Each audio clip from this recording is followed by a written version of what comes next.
जगातील सर्व समविचारी महामानवांना बौद्ध भंते सुकीतीचा जय भीम, नमो बुद्धाय आणि नमस्कार.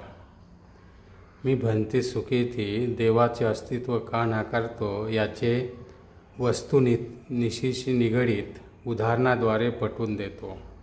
तत्पूर्वी मी आपल्याला विनंती करतो की चॅनलला सबस्क्राईब आणि लाईक करा. आपण नेहमी म्हणतो की या सृष्टीचा रचनाकार देव आहे. तो निराकार आहे, तो अदृश्य आहे, तो चराचरात वास करतो, तो कणाकणात आहे, तो प्रत्येक जीवात आहे, तुमच्या आमच्या सर्वात आहे. तर मग भूकंप, सुनामी, वादळ यात लाखो निरपराध लोक मरतात. देवाला हे दिसत नाही काय? तो प्रत्येक लोकाच्या स्वप्नात जाऊन का सांगत नाही की भूकंप, वादळ येणार आहे, तुम्ही ताबडतोब येथून दुसरीकडे स्थलांतरण करा, नाहीतर मारले जाल? नाहीतर त्याऐवजी अशा घटना कायमच्याच बंद का करू शकत नाही?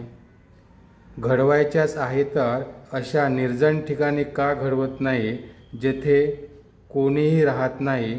अशा आपत्तीत निरागस मुले मृत्यू पावतात, ज्यांची या जगात काहीही पाहिले नसते. देव असा निर्दयी कसा?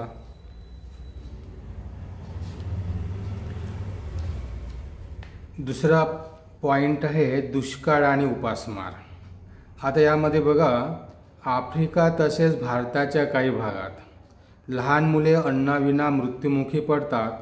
तर अशा वेळी तो त्याच्या सहाय्याला का धावून जात नाही?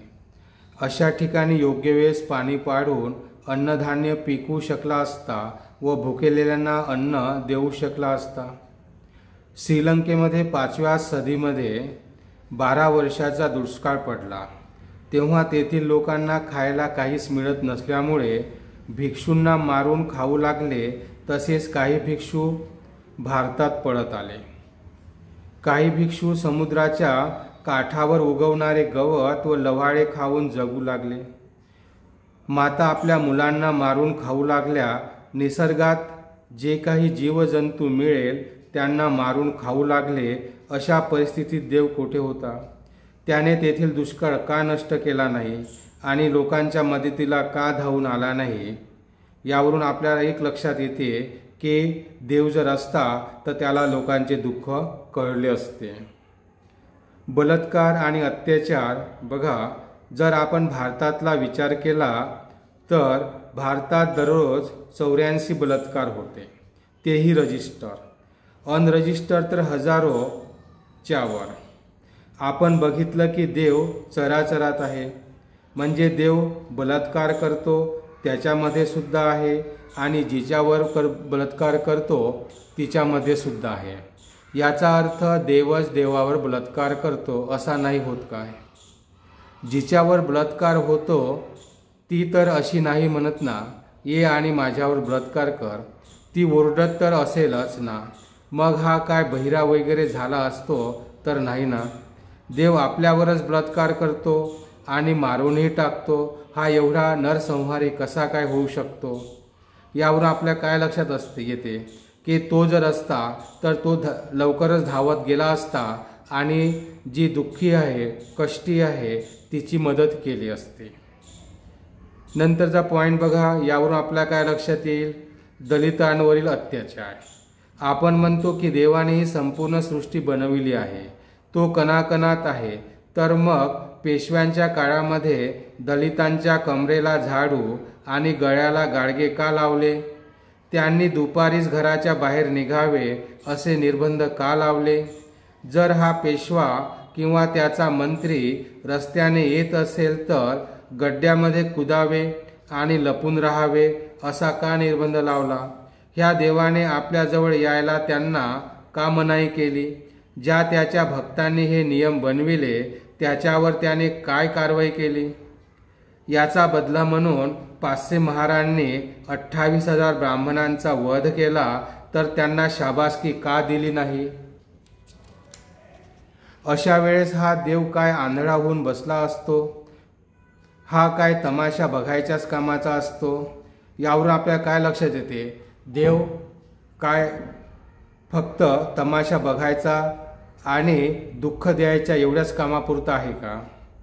करोना आणि एड्स, पोलिओ याचं उदाहरण बघू आपण. वरील बिमारींना करोडो निरपराध लोकांचा बळी घेतला जातो. काय तेव्हा हा भजन करण्यात व्यस्त असतो? करोना काळात जगभरातले करोडो लोक मृत्युमुखी पडले. सर्व जग सोशल डिस्टन्सिसमध्ये होते. हा काय झोपला होता? त्यावेळेस लोक जीवनाची भीक मागत होते, तेव्हा हा का त्यांना धावून गेला नाही? त्यांच्या मदतींना का धावून गेला नाही? अरे एवढेच काय, याला एवढी भीती वाटत होती म्हणून स्वतःच्या घराचे दार बंद करून स्वतःही सोशल डिस्टन्सिंगमध्ये होता. लोक प्रेतांना नदीत फेकत होते. याला एवढंही समजलं नाही की याच्या कानावर एक द्यावी. जे लोक फेकतात त्यांच्या कानावर एक द्यावी आणि त्यांना शिक्षा द्यावी की त्यांचा अंत्यसंस्कार कर आणि जे प्रोसेस आहे ते प्रोसेस कर, एवढं सुद्धा हा सांगू शकला नाही. रामदेव सारखे भ्रष्ट बाबा व अडाणी सारखे नीच उद्योगपती ज्या वेळेस देशाची अर्थव्यवस्था खालावली जात होती तेव्हा हे पैसे कमावण्याच्या कामी लागले होते, तेव्हा रामदेव व अडाणी यांना फासावर का चढवले नाही? हा काय अप्सरांसोबत व्याभिचार करण्यात मग्न होता?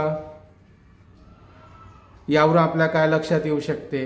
हा जर देव असता, देव जर सर्व जगामध्ये असता, तर सर्व जगामध्ये हे जे अत्याचार चालू आहे हा अत्याचार याने कायमचे बंद केले असते. नंतर बघा देवदासी प्रथा काय आहे. भारतातील उच्च कोटीचे मंदिर जसे पुरीचे जगन्नाथ मंदिर, गुजरातचे सोमनाथ मंदिर, तसेच भारतातील असंख्य मंदिर या ठिकाणी देवदासी प्रथा जोरात चालते. पंड्याला एखादी सुंदर मुलगी पसंत आली की तो त्या मुलीच्या वडिलांना गाठतो व म्हणतो की तुमची मुलगी मंदिराला दान द्या. हा अंधश्रद्धाळू निर्लज्ज बाप आपल्या मुलीला दान देतो. मग हा पंड्या त्या मुलीचे देवळातल्या दगडासोबत लग्न लावून देतो व म्हणतो की आज तुझी देवासोबत सुहागरात होणार आहे. तो म्हणतो तसेच करायचे. मग हा पंड्या रात्रीला त्या मुलीच्या खोलीत जातो, जी अगोदरच नवरीसारखी सजली असते. तिचे वय अवघे 12 किंवा 13 वर्षाचं. हा 100 किलोचा राक्षस त्या मुलीचे लतोडे तोडतो. ती ओरडते, किंचाळते, देवाची आराधना करते, पण हा तिच्या मदतीला धावून येत नाही. पर्यायी कधीकधी ती या राक्षसामुळे मृत्यू पावते किंवा वाचली तर तिचे जीवन नरकापेक्षा वेगळे नसते. ती जवान असेपर्यंत इतर पुजारी तिच्या शरीरासोबत खेळतात व नंतर तिला मगरमच्छच्या तलावात फेकून दिले जाते. अशा वेळी हा निर्लज्ज ईश्वर कोणाशी रंगीन चाळे करत असतो हे कोणास ठाऊक. हा एवढा बेशरम कसा काय होऊ शकतो? जगभरात कॅन्सर सारख्या भयानक रोगाने लहान मुलांना असह्य वेदना होते. ह्या निरागस मुलांचा काय दोष? ह्याच्या परवानगीशिवाय पानही हालत नाही, तर मग हा कॅन्सर सारख्या रोगाचा नायनाट का कायमचा बंद करत नाही, जेणेकरून सर्व जीव चांगले जगतील? शिकारी जंगलात जाऊन शिकार करतो म्हणजे तो एका जीवाला मारतो, म्हणजे ज्याला मारतो त्याला वेदना होत असतीलच का? मग त्याने बॅलन्स जीवन संरचना का नाही बनवली? जर ब्राह्मणाला क्षत्रियाने मारून खाल्ले तर ब्राह्मणाला वेदना नाही होणार काय? त्याला दुःख नाही काय होणार? तर मग तू असं का नाही केलं की सर्व प्राणी आपापलं जीवन चांगले जगले असते? तर मला सांग, माणसाऐवजी डुकरं बोलू किंवा विचार करू शकले असते तर तुझा आकार काय डुकरासारखा असता आणि मग तू सुद्धा घाण खात असता. अरे मूर्खा, तू एक सांग, तुझ्या दगडाच्या रूपाच्या दर्शनासाठी लाखो भक्त कार, रेल्वे, बस यांच्याद्वारे येतात. येताना त्यांचे अपघात होतात, जागच्या जागी मरण पावतात. काय तुझ्या मनामध्ये काही दुःख वगैरे होतं की नाही? काय तुला असं वाटत नाही का आपण जावं व म्हणावं तथास्तु आणि त्याला मृत्यूपासून वाचवावं? अरे या अपघातातून काही वाचतात ना, त्यांना आयुष्यभर जिवंत असण्याचा पश्चाताप होतो. तू इतका कसा काय निर्दयी आहेस सांग ना. म्हणून मी म्हणतो की अस्तित्वच नाही, तुझं अस्तित्वच नाही, तू दगडात सुद्धा नाही. फक्त तुझी निर्मिती एका विशिष्ट वर्गाने आपल्या पोटाच्या सोयीसाठी केलेली आहे. या सर्व उदाहरणावरून आपल्या एक लक्षात येईल की जर देव असता तर देव हा दुःखात मदतीला धावून आला असता, परंतु तो जगात अस्तित्वातच नाही तर त्याच्याकडून काही अपेक्षाच नाही. तर तुम्हाला काय वाटते? जर मी म्हणतो हे योग्य वाटत असेल तर व्हिडिओला लाईक करा आणि सबस्क्राईब करा. धन्यवाद. भवतु सब्बमंगलम.